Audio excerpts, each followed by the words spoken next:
Hey guys, welcome to another video and thanks for clicking on this one. In this video, I wanted to share some things with you. Now, this is a very sensitive topic and I do not try to, use any information against any group of people, but my goal is to educate and hopefully you can walk away with what can help you in the future, whether it's in your aviation journey or maybe it's an airline interview. Considering the recent aviation disaster, the Air India crash, one of the things that has really come to light is the importance of mental health in aviation.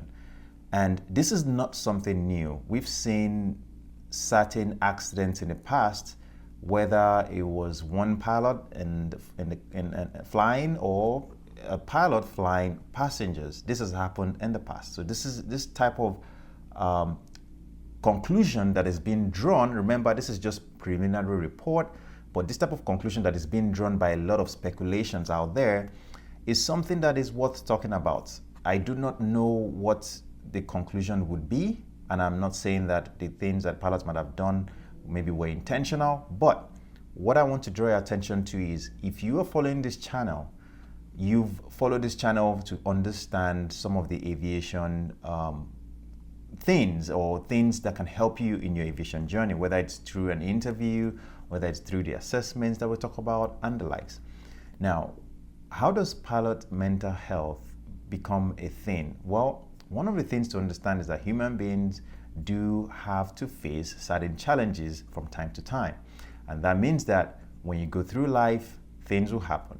And pilots are not excluded from experiencing these challenges. With that information that I've just shared with you, one of the things that you always want to remember if you are an aspiring pilot is this information that I'm going to share with you should be something that hopefully you can remember when you finally find yourself flying. Understand that challenges will come your way. Understand that things will set you back in your aviation journey.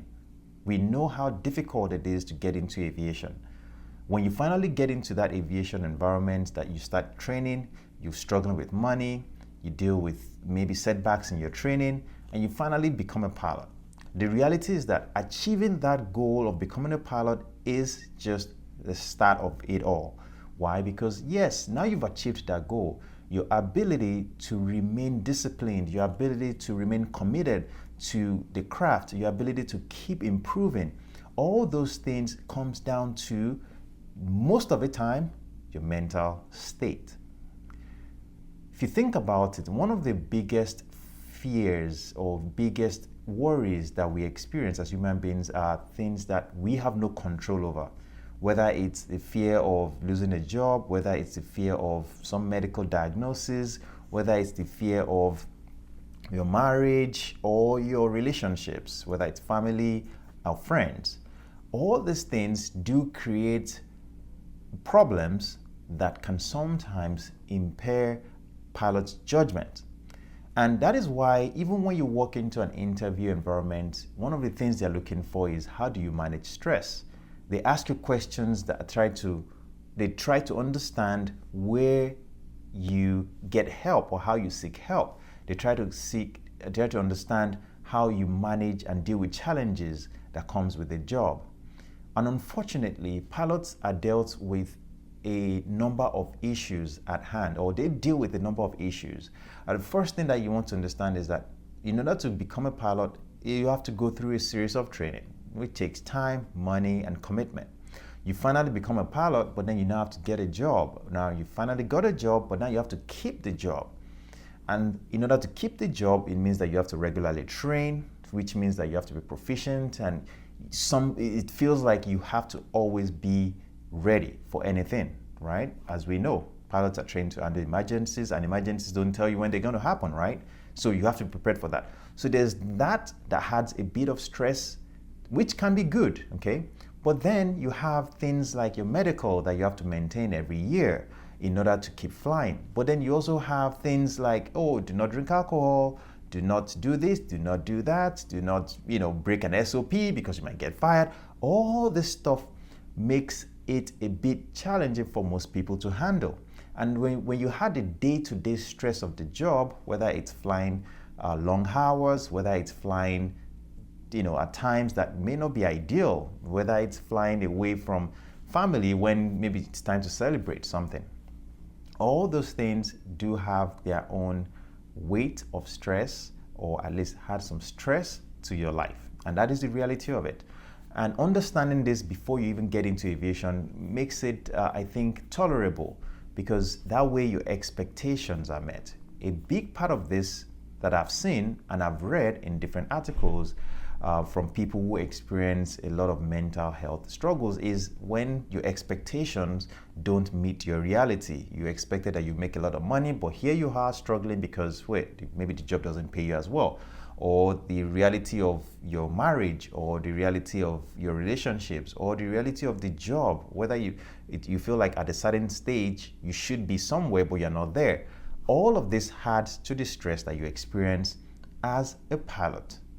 Now, we can then add things like mental health to this, because over time, these can impair your pilot's mental health. And because they are human beings, and due to the fear of losing their job or getting fired and things like that, most of these go unreported. According to some numbers out there, a significant number of active pilots are suffering from depression, according to a report by researchers at Harvard University School of Public Health.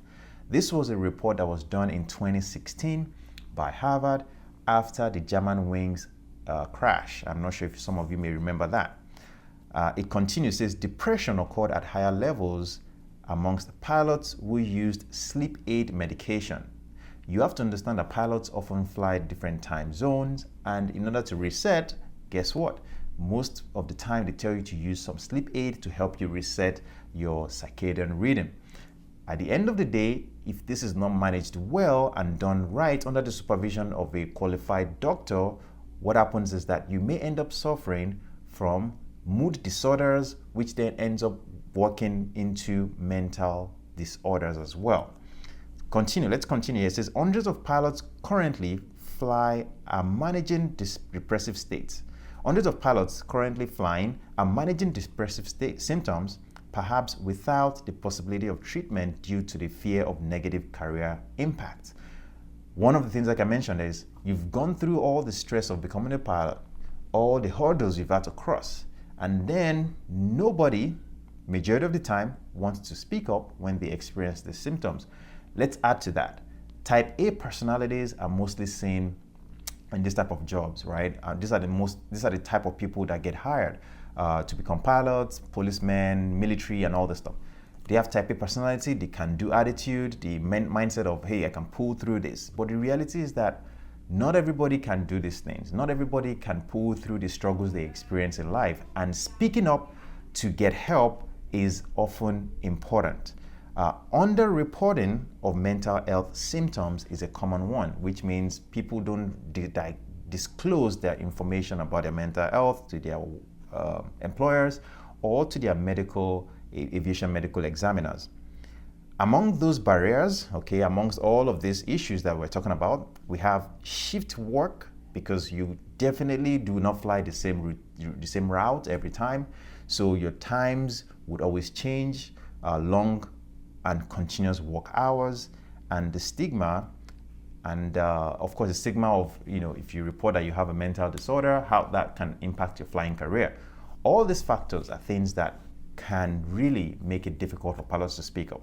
Another one to mention here is this study that was done by Harvard found 233 airline pilots meeting depression threshold.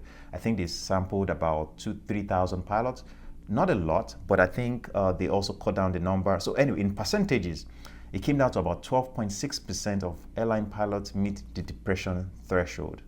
And according to the Civil Aviation Safety Authority in Australia, they noted that over 12% of pilots met depression threshold. Now, the reality is that pilots are human beings. And the question that you want to ask yourself as an aspiring pilot, if you're watching this video, is what can you do to mitigate stuff like this? Now, I'm not a medical examiner or a medical professional, but one of the things that I've learned in this world of aviation over my roughly 15 years now, can't believe that, is that, challenges will come your way. A lot of times, whether it's related to the job or not, whether it's family related, whether it's health, you have to learn to be professional. And what does it mean to be professional? To be honest, to be disciplined, and to do the right thing even when no one is looking. And that means that you have to be able to, say, hey, if I'm struggling, you're struggling. You gotta be willing to do that, because that is the only way you can quickly overcome this problem before it becomes a disaster. The other thing to also remember is that we can talk about, eating healthy foods, exercising. We can talk about proper mental care. So in this case, not focusing on the negative things going on, your psychological well-being, your physiological well-being, your mental state, all of that, your spiritual well-being. All of those things all come together, and there's tons of resources online that you can reach out to. But one thing I always say is aviation is very sensitive to this type of subject. And as an aspiring pilot or a current pilot, what are you going to do when you find yourself in a difficult situation where you believe your mental state is being challenged?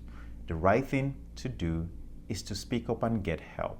At the end of the day, there's so many organizations and airlines out there that provide some mental health care, quote unquote care, for their employees. And that is something that you want to explore, because your job will still be safe, you're safe, and everybody's happy at the end of the day.